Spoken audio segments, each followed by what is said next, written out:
Hello friends, पैरासूल GS पे आपका स्वागत है। मित्रों, कैसे हैं आप लोग?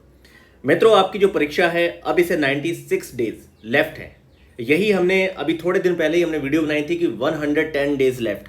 ये आप बताइए कि पिछले जो 16 दिन आपके चले गए हैं, आपने इसमें 16 दिन में कोई एक बड़ा सब्जेक्ट है आपने फिनिश किया, जैसे कि साइंस, हिस्ट्री या फिर बिहार के संदर्भ में आपका करंट अफेयर और या फिर आपका बिहार स्पेशल। तो मित्रों, आइए कुछ एग्जाम्पल से कुछ प्रैक्टिकल लाइफ को देखते हैं और बहुत ही कोर बातों पे फिर से बात करेंगे कि आपकी जो स्ट्रेटजी है, जो अप्रोच है, जो सोर्स है, मटेरियल है, जो आपके टारगेट्स हैं, ये पांचों बिंदुओं पर आपने किस तरीके से काम करना है। तो मित्रों देखिए, सामने आपको एक पिक्चर दिख रही होगी। ये महाशय जो है इन्हें फिट होना है, ठीक है। तो क्या ये एक दिन एक हफ्ते में पॉसिबल है इस फिजिक में पहुंचना? थोड़ा सा देखिए, आप थोड़ा सा ध्यान से देखिए। ये जो आपका बंदा है, इस बंदे से इस बंदे का जो ट्रांसफॉर्मेशन है, यही है आपकी आंसर राइटिंग, यही है आपका प्रीलिम्स के पॉइंट ऑफ व्यू से जो आप कॉमन सेंस बिल्डअप करते हैं, एनालिटिकल एनालिसिस आपकी बिल्डअप होती है, जो आपकी एलिमिनेटिंग टेक्निक है वो शार्प होती है। कैसे होती है?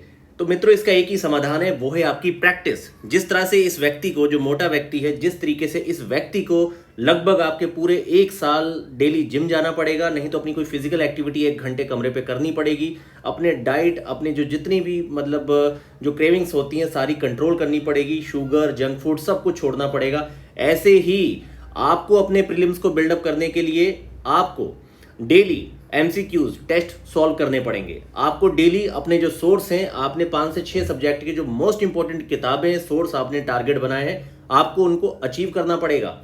मित्रों, मैं आपको प्रैक्टिकली बता रहा हूं, आप में से किसी भी व्यक्ति का सिलेक्शन नहीं होने जा रहा अगर आप लोग सही अप्रोच में त्याग और सेक्रीफाइस के साथ अपना 1 साल नहीं दे सकते। नहीं होने वाला सिलेक्शन। जितना भी आप अपने आराध्य देव को, आप अपने अल्लाह को, आप अपने नानक देव को जितना मर्जी पूजा कर लीजिए, जब तक आप अपने बेस्ट वर्जन में नहीं आते, जब तक आप अपनी डिफिनीशन में अच्छा नहीं आते। जब भी आप एक मूवी को देखते हैं तो आप हमेशा एक ऐसे हीरो से प्रेरित होते हैं जो नीचे से उठ के खड़ा हो जाता है, हमेशा अपने टारगेट्स को अचीव करता है और कभी भी अपने जो कही हुई बातों से नहीं मुकरता। आप ऐसे ही एक कलाकार को पर्दे पे पसंद करते हैं। क्या रियलिटी में आप अपनी लाइफ में वैसा एक किरदार निभा रहे हैं? क्या आप अपनी डिफिनीशन में एक अच्छे विद्यार्थी हैं? हमेशा इन प्रश्नों को थोड़ा सा आप अपने बारे में सोचिए।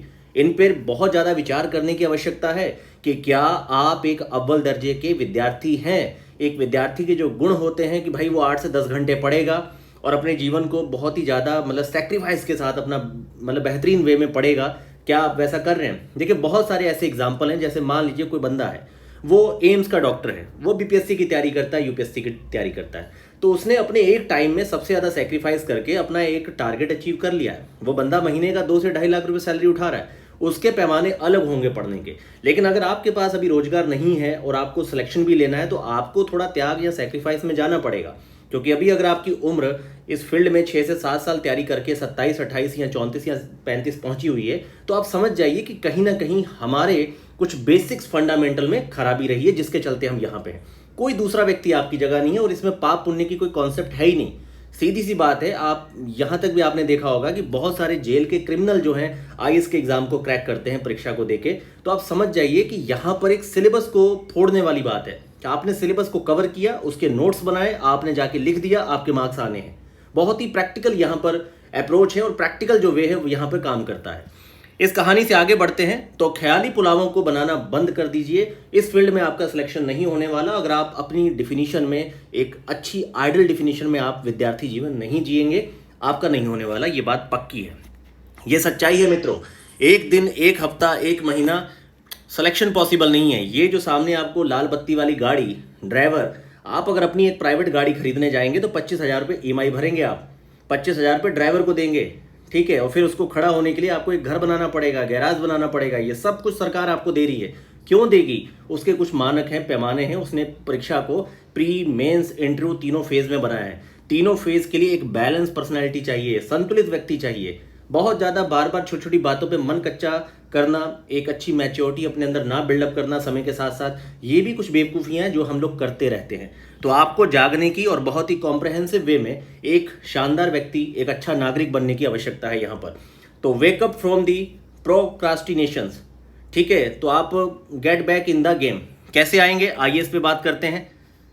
तो मित्रों 96 डेज आपके पास लेफ्ट है, तो यहां पर बात करते हैं स्ट्रैटेजी क्या है। तो मैंने आपको पहले कई सारी वीडियो में बताया है कि सिंपली आपकी कुछ यहां पे क्या है, बहुत सारी यहां पर आपकी टेक्स्ट बुक हैं, ठीक है। यहां पर आपकी टेक्स्ट बुक हैं जिसको मैं स्टैंडर्ड बुक्स भी बोलता हूं। तो यहां पर आपकी कई सारी स्टैंडर्ड बुक्स हैं, जैसे कि पॉलिटी है तो उसमें आप लक्ष्मीकांत पढ़िए, राज्य आपको बीपीएससी स्पेशल पढ़ना है तो इम्तियाज सर की किताब पढ़िए। इसके साथ साथ आपको साइंस पढ़ना है तो मैंने आपको बताया कि बेसिक के लिए आप अरिहंत की साइंस की समरी पढ़िए, और बीएसएससी कंडक्टेड जो प्रीवियस क्वेश्चन है, बीपीएससी के जो प्रीवियस क्वेश्चन है, यूपीएससी के जो प्रीवियस क्वेश्चन है, आप उसे जरूर सॉल्व करिए, क्योंकि आयोग कमीशन आपको खुद एमसीक्यूज बना के दे रहा है, सबसे पहले उसे सॉल्व करिए। आप घटना चक्र के रिव्यू वॉल्यूम्स को बहुत तेजी से कर सकते हैं, खास तौर पे ज्यादा नहीं, 3 सब्जेक्ट का कर लीजिए। आप इतिहास कर लीजिए, साइंस कर लीजिए और पॉलिटी कर लीजिए। 3 रिव्यू वॉल्यूम आप जरूर कर लीजिए, क्योंकि ज्योग्राफी बहुत ज़्यादा यहाँ पर जो है जर्नल वे में बिहार नहीं पूछता, हालांकि बिहार स्पेशल में ज्योग्राफी ये काफ़ी ज़्यादा पूछता है।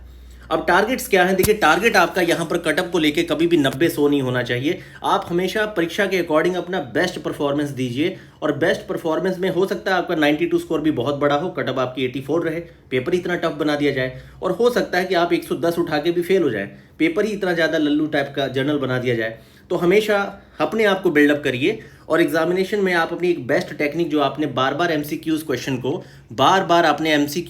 को प्रैक्टिस करके जो आपने अपना एक स्ट्रेंथ बिल्डअप की है, कॉमन सेंस एलिमिनेटिंग टेक्निक आपने बिल्डअप की है, उसके अकॉर्डिंग आप टारगेट्स को हिट करिए। ये टारगेट कोई भी हो सकता है। सोर्सेज क्या है, तो मित्रों मैंने आपको बार बार बताया है कि सोर्स में आपको सारे सब्जेक्ट्स की एनसीईआरटी पढ़ने की आवश्यकता नहीं है। अभी भी आपके पास 96 डेज हैं, तो यहां पर आप 11-12 की चाहे तो आप हिस्ट्री हो गया, ज्योग्राफी की एनसीईआरटी आप लोग पढ़ सकते हैं। उसके साथ साथ स्टैंडर्ड बुक्स पे ही ज़्यादा फोकस रहिए, जैसे इम्तियाज सर की किताब आपको बहुत अच्छे से 3 से 4 बार पढ़ देनी चाहिए, क्योंकि स्टेट स्पेशल के 10 से 15 क्वेश्चन आपके लिए बहुत इंपॉर्टेंट होते हैं। खास तौर पे जब आपके इतिहास और भूगोल के जो 15 से 17 प्रश्न आएंगे, अगर आपने वहां पे 4-5 प्रश्न गलत कर दिए तो ये वो प्रश्न है जो बहुत सारे विद्यार्थी गलत नहीं करेंगे। जो भी है वैकेंसी 800 भी हो तो भैया 8000 तो नहीं है, समझ जाइए। 3.5 लाख लोग परीक्षा में बैठे हैं, ठीक है, और आप अपने ख्याली पुलावों से बाहर ही नहीं आ रहे। आपके पास उदाहरण नहीं है, आप सरकार को करप्ट बता रहे हैं, आयोग को करप्ट बता रहे हैं, जबकि आपके आस पड़ोस का बच्चा जो है वो बेचारा सड़कों पे घास काटते काटते, इतने सारे एग्जाम्पल आते हैं, पंचर लगाने वाला एसडीएम बन गया, वो एसडीएम बन गया। समझिए, जो व्यक्ति इन सब चीज़ों में ना पड़ के, क्योंकि आप विद्यार्थी हैं, जहाँ तो उस लेवल पे कभी मूवमेंट हो तो खड़े उठ होइए, ठीक है, मूवमेंट करिए करप्शन के खिलाफ। उस लेवल का कुछ होता जाता है नहीं। आप बस एक ही काम कर सकते हैं, अपने कमरे पे आप 8 से 10 घंटे पढ़ सकते, नहीं पढ़ सकते तो कम से कम आप जो पैसा बर्बाद कर रहे हैं उसको सेव करके किसी धंधे पे लगाइए, ठीक है। इस फील्ड में अपना टाइम और पैसा मत बर्बाद करिए। तो मित्रों, सोर्सेस में मैंने आपको बार बार बताया है कि कुछ आप बेसिक एनसीईआरटी पढ़ सकते हैं, इस पे पर्टिकुलर मैंने 6 से 7 वीडियो दी हैं। आप बीपीएससी बुक्स करके डालिए पैरासोल जीएस, आपको बहुत सारी व्यूज मिल जाएंगी। मैं डिस्क्रिप्शन में जो भी वीडियो सबसे इंपॉर्टेंट है सोर्स अप्रोच वाली, मैं इस वीडियो के डिस्क्रिप्शन में सबको लिंक कर दूंगा, आप डिस्क्रिप्शन में जाके एक बार उन वीडियो को भी वॉच करिए। दूसरी बात है, यहाँ पर आपको सारा सोर्स एमसीक्यूज क्वेश्चन किस तरीके से आप 110 की तरफ बढ़ सकते हैं, इसकी सारी अप्रोच मैंने आपको बताई है।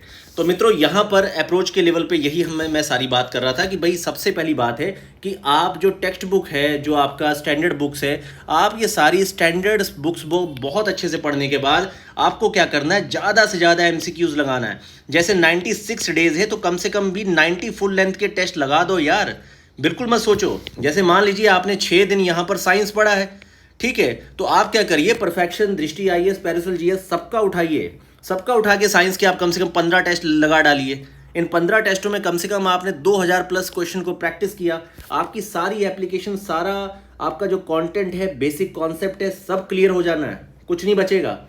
मित्रों, सही में कोई शॉर्टकट नहीं है, इस फील्ड में कोई शॉर्टकट नहीं है। इस फील्ड में हार्डवर्क है, जुनून है। अगर आपके अंदर जुनून है, हार्डवर्क है, आप कर सकते हैं तो कर दिखाइए, नहीं तो छोड़िए। पैसा बर्बाद मत करिए, समय बर्बाद मत करिए, बिल्कुल। और खास तौर पे सबसे ज्यादा जो 55 सेकंड का आजकल शॉर्ट चल रहा है, ठीक है भाई, उससे थोड़ा बचिए। वो आपका कब 2 से 2.5 घंटे ले जाएगा ये आपको पता भी नहीं चलेगा। तो मित्रों, पढ़ते रहिए। ये ड्रीम कोई बहुत दूर नहीं है एसडीएम का। जो भी आपका ड्रीम है, आप जहां खड़े हैं वहां से बेहतर एक स्टेप आगे बढ़िए। आपने प्री नहीं निकाला, आप प्री निकालिए, मेंस लिखिए, आपको अच्छा लगेगा। आप मेंस ही लिखते जा रहे हैं, आप साक्षात्कार दीजिए। ब्लेजर सूट जो पहनना आपने, ठीक है, आप पहन के जाइए, आप इंटरफेस करिए, पर्सनैलिटी डेवलपमेंट होगा। आप एक सिलेक्शन लीजिए, किसी भी ओहदे पे लीजिए, आपको अच्छा लगेगा। आप करिए यार, मतलब उठ खड़े होइए। ठीक है, कब तक कंफर्ट जोन में बैठे रहेंगे? उठ खड़े होइए। आप ही अपने भाग्य के विधाता है, आप ही अपने स्वयं के ईश्वर हैं। बाकी सब इतिहास और समय में हम लोगों ने प्रतीकों के तौर पे गढ़े हैं। आप ही असली ईश्वर हैं। पढ़िए, बहुत मेहनत दीजिए।